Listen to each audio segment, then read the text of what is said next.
Shalom bien-aimés, que Dieu vous bénisse partout là où vous vous retrouvez. Si c'est le matin, bonjour. Si c'est le soir, bonsoir. En tout cas, que Dieu vous bénisse. Nous sommes encore ravis de nous retrouver ensemble pour partager cette pensée avec vous. Seigneur, nous voulons te louer, te bénir et nous voulons te recommander ce temps entre tes mains. Laisse qu'un homme, une femme soit visité et qui s'attache et s'attache encore à toi. Au nom de Jésus, Amen. Amen.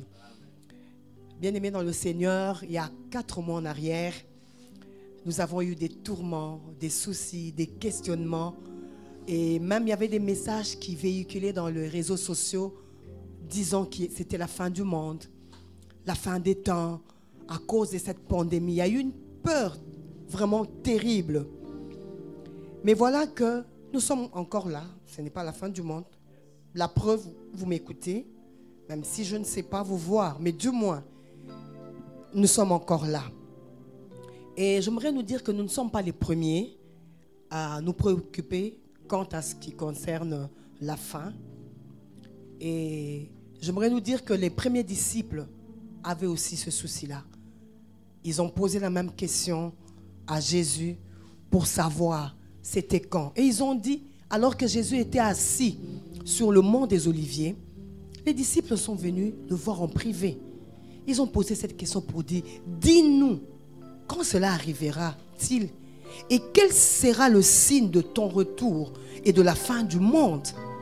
Là, nous sommes dans l'évangile de Matthieu, le chapitre 24.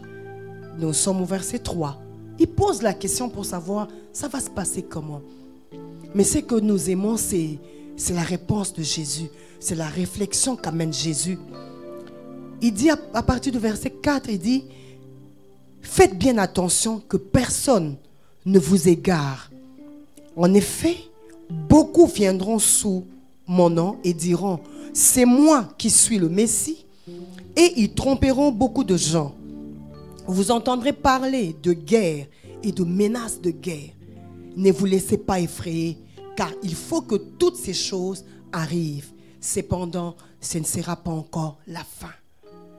Et le verset 42, nous allons un peu plus loin, essayez de tourner les pages. Il dit ceci, restez donc vigilants, puisque vous ignorez à quel moment votre Seigneur viendra. Voilà, bien-aimés dans le Seigneur. Peut-être vous aussi, vous posez des questions ou bien vous dites non, ce sont des fables, ça n'existe pas, le monde, on va continuer. Mais j'aimerais vous dire, est-ce que nous n'avons pas encore commencé à voir ces signes? Si. Y a-t-il pas des guerres? Il y en a. Une nation s'élève contre une autre. C'est vrai, il y a même des gens qui en appellent à la communauté internationale, entre guillemets, une communauté internationale.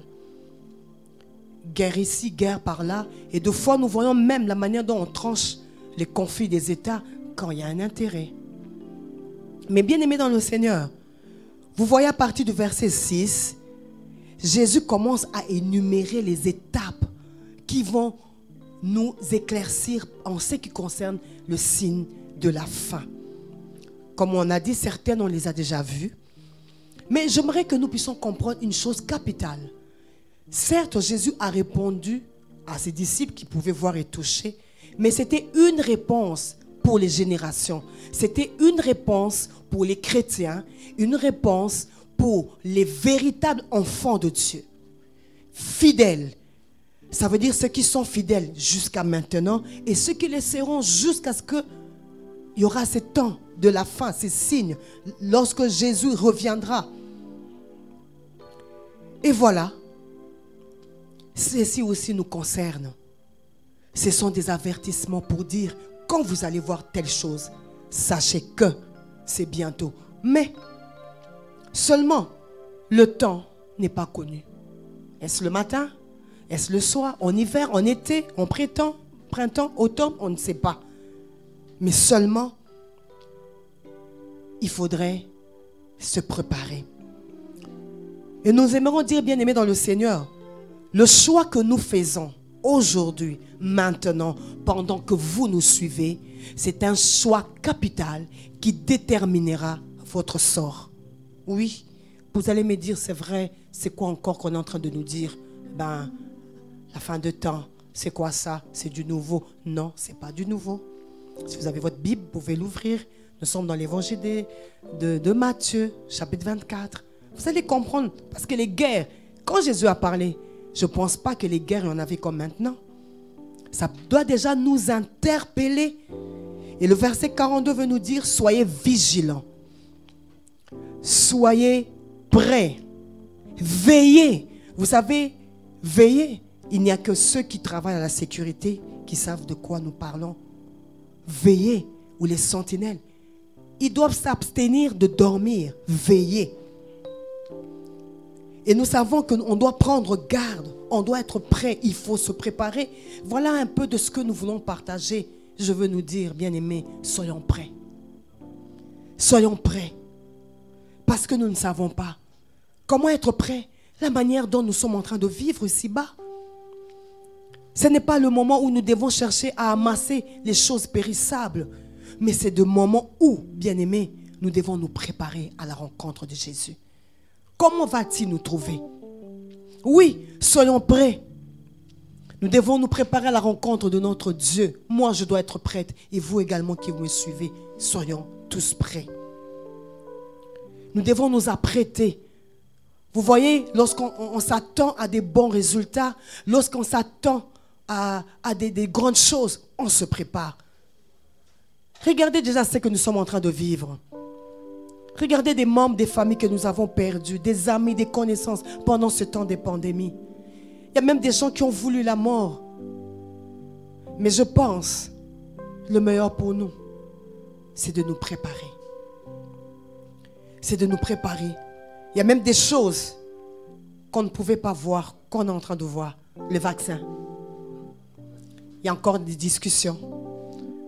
Mais je pense, c'est que Dieu voudrait, pour moi et vous, pour moi et toi, si vous voulez que je puisse vous tutoyer, que nous puissions nous préparer, que nous puissions abandonner la justice, que nous puissions abandonner la débauche. Parce que je voulais dire, bien-aimés, tout dépend du choix que nous sommes en train de faire. Jusqu'à maintenant, si vous n'avez pas encore reçu Jésus comme Seigneur et Sauveur, vous pouvez le recevoir. C'est possible pour vivre le meilleur. Parce que vous voyez ces temps, ce n'est pas encore abrégé, c'est abrégé parce qu'il y a encore l'église. Mais lorsque l'église sera enlevée, ça sera pire. Regardez ce temps que nous venons de passer. Pour parler que de notre nation, on a fait 4 mois où il y a eu interdiction des cultes. C'était dur. C'était des moments de tribulation. Mais lorsque l'église sera enlevée, si nous ne partons pas, on risque de vivre le pire. C'est que j'aimerais nous dire, bien-aimés, nous devons nous préparer. Nous préparer. Nous préparer si nous voulons être enlevés. C'est pourquoi, pendant ce temps, il y a des gens qui ont dit, je ne sais pas prier parce que je ne vais pas à l'église. Non, c'était juste un avertissement pour dire, il y a peut-être des temps qui vont encore arriver où ça sera difficile, que ça soit partout dans le monde. D'aller prier, ça ne sera pas facile, mais nous devons prier. Bien-aimés, voilà ce que je voulais nous dire. Soyons prêts. Soyons prêts parce que ces temps peuvent arriver à tout moment. Oui, ces temps peuvent arriver à tout moment. La nuit, pendant le sommeil, en train de faire sa marche, en train de donner des ordres, pendant qu'on est en train de voler dans les airs, je ne sais, mais tout ce que je veux dire, soyons prêts. Médecins, soyons prêts. Militaires, soyons prêts. Oui, chefs d'État, soyons prêts. Ministres, membres du gouvernement, soyons prêts. Députés, sénateurs, soyons prêts. Oui, nous pouvons essayer de prendre des bonnes mesures, mais la meilleure des choses, c'est de nous préparer à la rencontre de Dieu. Je sais l'idéal pour chaque parent, pour chaque chef de famille, chef de l'État, c'est de prendre des bonnes mesures de la manière pour une bonne gouvernance. Mais c'est que je veux vous nous dire, soyons prêts, que chacun arrange avec Dieu. C'est lui qui est en train de pratiquer l'injustice, qu'il abandonne l'injustice. C'est lui qui a pris la femme, l'homme d'autrui, qu'il abandonne. C'est lui qui est en train de détourner, qu'il arrête et qui restitue. Que Dieu nous bénisse. Que Dieu vous bénisse là où vous êtes. Alors que vous avez écouté cette parole, si cela a retenu votre attention, si vous êtes retrouvé quelque part, vous pouvez prier avec moi? Oui, on peut prier. Vous pouvez fermer les yeux, baisser votre tête. Essayez de repasser ce message en vous. Oui. Tel que vous êtes, il vous agrée, il vous accepte, venez. Oui, peut-être vous voulez être à genoux, tout dépend de vous. Mais ensemble, nous voulons prier. Alléluia. Remettez votre sort au Seigneur. Parlez à Dieu. Parlez à Jésus. Dites-lui qui vous êtes réellement. Oh, oui, je viens à toi, Seigneur, agneau de Dieu. Je viens à toi. Seigneur, je viens à toi. Vous étiez aussi chrétien, mais vous êtes rétrograde. Vous avez renié la foi. Revenez à Jésus, il a besoin de vous. Oui, vous pouvez faire cette prière également. Alléluia. Merci Seigneur. Merci Seigneur. Oui, merci Saint-Esprit parce que tu es en train d'interpeller les hommes et les femmes qui nous écoutent au travers de ces messages. Merci. Et nous allons prier ensemble. Si vous n'avez pas encore reçu Jésus-Christ, vous pouvez répéter cette prière après moi. Seigneur Jésus, je viens à toi. J'ai besoin de toi. Aujourd'hui, j'accepte de t'appartenir, de devenir ton enfant. Pardonne ma vie de péché. Pardonne ma vie d'injustice. Tout ce que j'ai fait au-devant de toi. Et lave-moi par ton sang. Merci Jésus. Je veux prier pour vous. Seigneur notre Père, merci pour toutes ces personnes qui ont accepté que tu puisses élire domicile dans leur vie. Seigneur, je te le présente. S'il te plaît, qu'ils restent fidèles à toi jusqu'à ce que tu reviennes et que tu puisses prendre l'Église, ô Dieu de gloire. Seigneur, qu'ils puissent croître et Dieu, qui soit des réels témoins pour la gloire de ton nom. Au nom de Jésus, Amen. Soyez bénis, bien-aimés dans le Seigneur. Alors que vous avez accepté Jésus, je vous invite de commencer à fréquenter une église, une bonne église à côté de vous, afin que votre foi ne puisse pas défaillir et que vous puissiez croître dans la vie chrétienne. N'oubliez pas, soyons prêts, soyez prêts. Que Dieu vous bénisse. À la prochaine. Au revoir.